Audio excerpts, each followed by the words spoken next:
ကိုကပြဿနာတစ်ခုခုဖြစ်လာပြီဆိုရင်ဘယ်လိုမျိုးတွေးခေါ်လဲဘယ်လိုမျိုးတုံ့ပြန်လဲဆိုတဲ့ပုံမှာမူတည်တာကကြတော့တယောက်နဲ့တယောက်ဘဝတွေအခြေအနေတွေကကွဲပြားသွားတယ်ပေါ့နော်ဒီဗီဒီယိုမှာ mindset ဆိုတဲ့အကြောင်းလေးကိုနည်းနည်းလေး share လေးလုပ်ပေးသွားမယ်ပေါ့နော်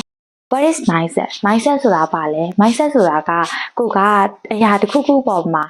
ကိုယ့်ရဲ့တွေးခေါ်ပုံကိုယ့်ရဲ့စဉ်းစားပုံစဉ်းစားနေကိုယ့်ရဲ့ဆုံးဖြတ်ချက်ချလိုက်ပုံတွေကိုအဲ့လိုမျိုးတုံ့ပြန်တဲ့နည်းတွေကို mindset လို့ခေါ်တာပေါ့နော် mindset ဆိုတဲ့နေရာမှာလည်းနှစ်မျိုးရှိရပေါ့နော်ပထမဆုံးတစ်မျိုးကတော့ fixed mindset လို့ခေါ်ပြီးဒုတိယတစ်မျိုးက growth mindset လို့ခေါ်တယ်ပေါ့နော်fixed mindset နဲ့ growth mindset ဘာတွေခွာခြားလဲဆိုတော့fixed mindset ကကိုယ်မှာရှိနေပြီးသားကိုယ့်ရဲ့အရေးချင်းကိုယ့်ရဲ့စဉ်းစားပုံတွေးခေါ်ပုံဒါကကြတော့ကိုယ့်ရဲ့လုံနိုင်စွမ်းတွေကိုဒီလောက်မှနေရက်နေပြီဆိုတာကကြတော့တွေးရဲ့အတွေ့ပေါ့နော်ငါဒီချက်ပို့ပြီးမလုံနိုင်တော့ဘူးငါဒီထက်ပိုဒါကကြတော့လည်းမတော်နိုင်တော့ဘူးမတက်နိုင်တော့ဘူးဆိုတာကကြတော့တွေးတဲ့အတွေ့မျိုးပေါ့နော်အဲ့လိုမျိုး mindset မျိုးပေါ့နော်growth mindset ခါကြတော့အဲ့ဒါနဲ့စန့်ကျင်ဘက်ကိုကတခုခုဆိုရင်ဖြည့်ရှင်းနိုင်စွမ်းနေရလာနိုင်တယ်ကိုကပူဒါကကြတော့တော်လာနိုင်တယ်ပူဒါကကြတော့လုံလာနိုင်လောက်တယ်ဒါကကြတော့တခုခုဆိုရင်လည်းငါဒီပြဿနာဖြေရှင်းနိုင်လောက်တယ်ဆိုတာကကြတော့တွေးနည်းလေးပေါ့နော်ကို့မှာက growth mindset ရှိနေဖို့ကအရေးကြီးရယ်ကိုကပြဿနာတစ်ခုခုဖြစ်လာနိုင်ပြီဆိုရင်fixed mindset ရှိတဲ့သူနဲ့ growth mindset ရှိတဲ့သူကအများကြီးအကွာခြားတယ်ပေါ့နော်သူရဲ့သုံးသက်ချက်တွေသူရဲ့ဆုံးဖြတ်ပုံဆုံးဖြတ်နည်းတွေကကွာခြားတယ်အဲ့ရနေတာကကြတော့အောင်မြင်တာတွေရှုံးနေတာတွေဒါကကြတော့ချမ်းသာလာတာတွေဒီဘဝအခြေအနေတွေအကုန်လုံးကပြောင်းလဲသွားတယ်ပေါ့နော်Okay, hello guys, it's me Anna and welcome to my channel. ဒီနေ့ဗီဒီယိုမှာ growth mindset အကြောင်းလေးကို sharing လုပ်ပေးသွားမှာဖြစ်ပါတယ်ရှင်။အဲ့တော့ကိုက growth mindset ရှိရတူလား fixed mindset ရှိရတူလားဆိုတာကိုအရင်ဆုံးစမ်းစစ်လို့ရအောင်အတွက်ကိုဒီအချက်လေးတွေကိုပြောပြရမယ်ပေါ့နော်အဲ့ထင်မှာကိုဘယ်ဟာကကိုနဲ့ကိုက်နေလဲဆိုတာကို map သွားဟာကြတော့မှတ်ထားကြည့်ပေါ့နော်ဒါကကြအဲ့ရနေပြန်ပြီးဒါကကြတော့ sensitive ပထမဆုံးအချက်အနေနဲ့ကတစ်ခုပြဿနာတစ်ခုရင်ဆိုင်ရပြီဆိုရင်အဲ့ဒီပြဿနာကိုပြဿနာလို့မတွေးဘဲနဲ့အခွင့်အလမ်းတစ်ခုလို့တွေးရပေါ့နော်ငါဒီပြဿနာဖြေရှင်းမသားပြီဆိုရင်ရလာနိုင်မယ့်အကျိုးဆက်ကိုတွေးပြီးတော့ဒီဟာကငါနဲ့ငါလိုအပ်တဲ့အရာဒီဟာတာဒီပြဿနာကိုဖြေရှင်းလိုက်ပြီဆိုရင်ငါလုံနိုင်စွမ်းတွေကငါရဲ့လုံလို့ရတဲ့လမ်းတွေကအများကြီးပွင့်သွားမှာဆိုတာကျတော့ opportunity တစ်ခုလို့မြင်တယ်ပေါ့နော်အဲ့ဒါပြီးတော့ဒုတိယတစ်ခုကပြဿနာတွေကိုရှောင်ပြေးမနေပဲနဲ့အကုန်လုံးကိုရင်ဆိုင်တာပေါ့နော်ဒီပြဿနာဖြစ်လာပြီဆိုရင်လည်းလုံနိုင်တယ်ဒီဟာကခတ်ပြီးမဲ့ဘယ်လိုလုပ်ရင်ကောင်းမလဲဆိုတဲ့နည်းလမ်းကိုရှာမယ်ဆိုတာကျတော့တွေးတတ်တဲ့သူမျိုးပေါ့နော်အဲ့ဒါပြီးနံပါတ်3တစ်ချက်ကတော့တကယ်လို့ဒီကိစ္စကိုမဖြေရှင်းနိုင်ဘူးဒီဆောင်ပွဲတစ်ခုမဖြေလိုက်နိုင်ဘူးကြာသွားတယ်ဆိုရင်တော့မှငါဘာဖြစ်လို့ကြာလဲငါမလောက်ခဲ့တဲ့အမားတွေကဘာလဲဆိုတာကိုရှာပြီးတော့အဲ့ရနေပြန်တာကြတော့သူမျိုးသုံးသက်တဲ့ mindset မျိုးပေါ့နော်ကိုကဒီကိစ္စငါဒီဟာမဖြေလိုက်နိုင်လို့ငါဆောင်ပွဲကြာသွားတာနောက်ချိန်ခါကျရင်ငါဒီထက်ပိုတာကြတော့ကောင်းအောင်ဖြေမယ်ဒီထက်ပိုပြီးရအောင်ဖြေမယ်ဆိုတာကြတော့တွေးရတဲ့သူမျိုးပေါ့နော်ပြီးတော့ကိုကလူတွေစီကနေတာကြတော့ judge လုပ်ခံရပြီဆိုရင်အဲ့ဒီဟာကိုရှောင်ပြေးမနေပဲနဲ့ဘာဖြစ်လို့ငါ judge လုပ်ကြတာလဲသူတို့လုပ်တဲ့ဟာကလည်းတကယ်မှန်လားမလားအောင်စမ်းစစ်တယ်တကယ်လို့သူတို့ပြောတာတွေကမှန်နေပြီဆိုရင်အဲ့ဒီဟာကိုရအောင်ပြင်တယ်ပေါ့နော်ပြဿနာလိုက်ရှာမနေပဲနဲ့အဲ့ဒီဟာကိုရအောင်ပြင်တယ်ပေါ့နော်ပြီးတော့အဲ့ရနေတာကြပိုကောင်းတဲ့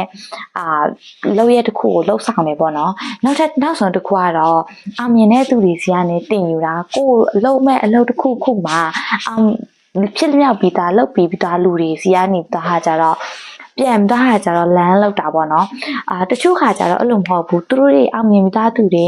သူတို့လုံနိုင်ပြီးသားသူတွေကိုကြည့်သားဟာကြတော့မနာလို့ဝိတုစိတ်တွေရှိကြတယ်ပေါ့နော် growth mindset တမားတွေကကြအဲ့လိုမဟုတ်ပဲနဲ့သူတို့စီကနေပြန်သားဟာကြတော့တင်ယူတာပေါ့နော်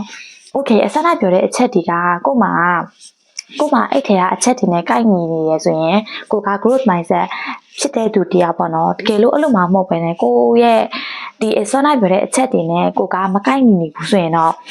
ပြင်တင်တယ်ပေါ့နော်ကိုအဲ့ဒါကကိုမှ fixed mindset ရှိနေလို့ပေါ့နော် fixed mindset ရှိနေတဲ့သူတွေကတက်နာတစ်ခုခုဆိုရင်လည်းဖြည့်ရှင်းမှုအတွက်သူတို့ကအရန်ကိုခဲရင်လို့နေပေါ့နော်တခုခုဆိုရင်ကြောက်ရွံ့နေတာတုံလုံးနေတာများတဲ့အတွက်ဒီချက်ပို့ဒါကြတော့ကောင်းမွန်တဲ့အခြေအနေတစ်ခုကိုမဖန်တီးနိုင်ဘူးပေါ့နော်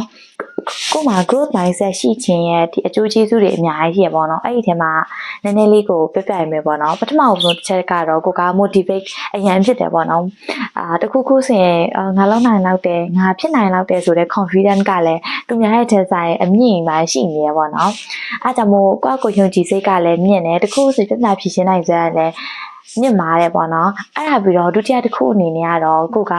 တခြားလူတွေထက်ကိုပို့တဟာကြတော့ resilient ဖြစ်တယ်တခြားသူတွေထက်ပို့တဟာကြတော့တန်ခံနိုင်စွမ်းရှိရပေါ့နော်ပြဿနာတစ်ခုဖြစ်လာပြီဆိုရင်ကြရှုံးမှဆိုရင်လည်းသူတို့တွေတိတ်ထားကြမကြောက်ကြဘူးပေါ့နော်အဲ့ဒီကနေပြန်ပြီးလမ်းလုံးလို့ရတယ်ဆိုတာသူတို့သိထားတဲ့အတွက်ကြောင့်မို့ပါနော်အဲ့ပြီးတော့နောက်ထပ်တစ်ခုကတော့တင်ယူနိုင်စမ်းမြင့်မာရဲ့အတွက်ကိုသူတို့ကတခြားလူတွေထက်ကိုပို့သားကြတော့တော်တယ်လို့ပြောရမှာပေါ့နော်တခြားလူတွေထက်ကိုပို့သားကြတော့တော်တယ်တခြားသူတွေထက်ကိုတစ်ခွက်ကိုကြိုမြင်တယ်ဆိုတဲ့သူမျိုးပေါ့နော်အဲ့ဒါပြီးတော့နောက်ထပ်ကောင်းကျိုးတစ်ခုကတော့တခြားလူတွေထက်ကိုပို့သားကြလုံနိုင်စမ်းမြင့်မာတယ်တခြားသူတွေထက်ကိုပို့သားကြတော့အမြင်နိုင်ခြင်းများတယ်ပေါ့နော်ဘာလို့လဲဆိုတော့သူတို့ကပြဿနာတစ်ခုခုဖြစ်လာပြီဆိုရင်ကြောက်ရွံ့နေပဲနဲ့အဲ့ဒီကနေသားကြတော့opportunity ကိုကြည့်တဲ့အတွက်သူတို့စီကိုရောက်လာနိုင်တဲ့အခွင့်အလမ်းတွေကတခြားသူတွေထက်ဆိုင်ပို့သားကြတော့မြင့်မာတယ်ပေါ့နော်Okay ဒါဆိုရင်ကိုမာက growth mindset ရှိပြီဆိုရင်ဖြစ်လာနိုင်တဲ့ရလာနိုင်တဲ့အကျိုးကျေးဇူးတွေ benefits တွေကလည်းအများကြီးပေါ့နော်တကယ်လို့ကိုက fixed mindset ရှိနေပြီဆိုရင်အဲ့ဒါကိုပြင်လို့ရတဲ့နည်းလမ်းလေးတွေလည်းရှိရပေါ့နော်ပထမဆုံးတစ်ချက်အနေနဲ့ကတော့ကိုမှာ fixed mindset ရှိနေပြီဆိုရင်ကိုက comfort zone ထဲမှာပဲနေရတာကြိုက်တယ်တခုခုဆိုရင်မဖြေရှင်းချင်ဘူးပေါ့နော်အဲ့လိုမဟုတ်ပဲနဲ့ growth mindset ရချင်ပြီဆိုတာနဲ့ကိုယ့် comfort zone ထဲကနေထွက်ရမယ်ပေါ့နော်တခုခုဆိုရင်မလုပ်ရဲတာမတွားရဲတာတက်ဆိုင်ငါလုပ်ကြည့်မယ်ဆိုတော့ပထမဆုံးခြေလမ်းတိတိလေးရကနေစပြီးတော့ကြတော့လမ်းကြည့်ဖို့လိုတယ်ပေါ့နော်အဲ့ဒါမှနောက်ပိုင်းဟာကြအများကြီးလှုပ်လာနိုင်လိုက်မယ်ပေါ့နော်ပြီးတော့ဟာကြတော့ဒီ trust the process တစ်ခုလုံးယုံကြည်ဖို့လည်းလိုတယ်ပေါ့နော်ကိုကတခုခုကိုလုပ်ပြီးဆိုရင်နောက်ဆုံးရလက်ကိုပဲစိတ်ဝင်စားနေရမျိုးမဟုတ်ပဲနဲ့အဆင့်တစ်ဆင့်ချင်းစီမှာနေ့ရက်တိုင်းစီမှာကိုကပျော်ရွှင်ပြီးတော့ပျော်ရွှင်စွာနဲ့လုပ်ဖို့လိုတယ်ဘယ်သူမှတော့အလုပ်ခက်ခဲတဲ့အလုပ်တွေလုပ်ရတာပျော်ရွှင်မှာမဟုတ်ဘူးဆိုရင်အဲ့ဒါတွေကိုကြည်နန်းနဲ့လုပ်နိုင်ဖို့လိုတယ်ပေါ့နော်အဲ့ဒါမှကိုလိုချင်တဲ့ပန်းတိုင်တစ်ခုဘိုးတစ်ခုကိုရမှာပေါ့နော်တော့ကိုကလူတွေစီကနေအကြံဉာဏ်တွေတောင်းယူဖို့လိုတယ်ပေါ့နော်သူတို့တွေကဘယ်ဟာကိုကောင်းလောက်မလဲဆိုတော့အကြံဉာဏ်တွေပေးတာဖြစ်တဲ့အတွက်ကိုကအဲ့ဒီဟာအကြံဉာဏ်တွေတောင်းယူသွားကြအဲ့ဒီအတိုင်းမျိုး live သားကြလုပ်ကြည့်ဖို့လိုတယ်ပေါ့နော်အဲ့ဒီဟာတော့ကိုယ့်ရဲ့ choice ပေါ့နော်ကိုကလှုပ်ချင်လားမလှုပ်ချင်လားအဲ့ဒါမှန်ဆိုတဲ့အပေါ်မှာလဲမူတည်တာဖြစ်လို့အဲ့ဒါကတော့တိတ်သားကြတော့မယုံတိတ်သားကြတော့မသုံးစီချင်မူထားရမယ်အဲ့ဒါလည်းအသုံးဝင်တဲ့နည်းလမ်းတစ်ခုဖြစ်လို့ရဲမှာထည့်ပြောပေးတာပေါ့နော်နောက်ဆက်တစ်ခုကတော့ကိုယ့်ရဲ့အောင်မြင်မှု small win လေးတွေကို celebrate လုပ်ပေးဖို့လိုတယ်ပေါ့နော်ဒီနေ့110မိနစ်ထိုင်နိုင်တယ်ငါဒီနေ့လမ်းကို15မိနစ်ရှောက်နိုင်တယ်ဆိုတဲ့စတဲ့အဲ့ small win လေးတွေကို celebrate လုပ်ပေးဖို့လိုတယ်ပေါ့နော်အဲ့ဒါမှကိုကလာမဲ့ဒီနောက်ထပ်လုပ်ရမယ့် process တွေနောက်ထပ်လုပ်ရမယ့်လမ်းတွေအကုန်လုံးကိုကပြရွှင်နဲ့လုပ်နိုင်မှာပေါ့နော်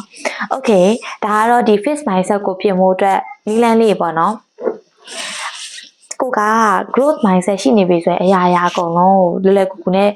လုံနိုင်တယ်။ဒါကြောင့်တခြားသူတွေထက်လည်းတကွက်တာတယ်။တခြားသူတွေနဲ့ရလာတဲ့အခြေအနေကလည်းတူမှာမဟုတ်ဘူးပေါ့နော်။အဲ့တော့ကို့မှာက fixed mindset ရှိနေပြီဆိုရင်ကြိုးစားတော့ကြ growth mindset ရအောင်ပြင်ကြည့်ပေါ့နော်။ပြီးတော့ဟာကျတော့ဘယ်သူမှလည်းဒီမွေးကလေးကွာ growth mindset ရလာတာမဟုတ်တဲ့အတွက် growth mindset နဲ့မွေးလာတာမဟုတ်တဲ့အတွက်ဒါမှရတဲ့ဟာတစ်မျိုးပေါ့နော်ကိုယ့်ရဲ့ body လိုမျိုးပဲ train ပေးလို့ရတယ်ပေါ့နော်အားကြောင့်မို့ကိုယ့်ရဲ့ mindset ကိုတေချာ train ထားကြတော့ growth mindset ဖြစ်အောင်လုပ်ကြည့်ကြဖို့အကြံပေးချင်ပါတယ်ရှင် okay ဒီနေ့ဗီဒီယိုကတော့ဒီလောက်ပါပဲရှင်ဗီဒီယိုကိုစောင့်ကြည့်ပေးကြလို့ကျေးဇူးတင်ပါတယ်ကိုက growth mindset လား fixed mindset လားဆိုတာကို comment အောက်မှာရေးခဲ့လို့ရပါတယ်ပြီးတော့ဟာကျတော့ဒီဗီဒီယိုထဲမှာပြောပြလိုက်တဲ့အချက်တွေကကိုနဲ့အသုံးဝင်နေဆိုရင်channel လေးကို like နဲ့ subscribe လေးနှိပ်ခဲ့ပေးလို့ရပါတယ်ရှင်။ဒါဆိုရင်နောက်ဗီဒီယိုမှာတွေ့ပါမယ်။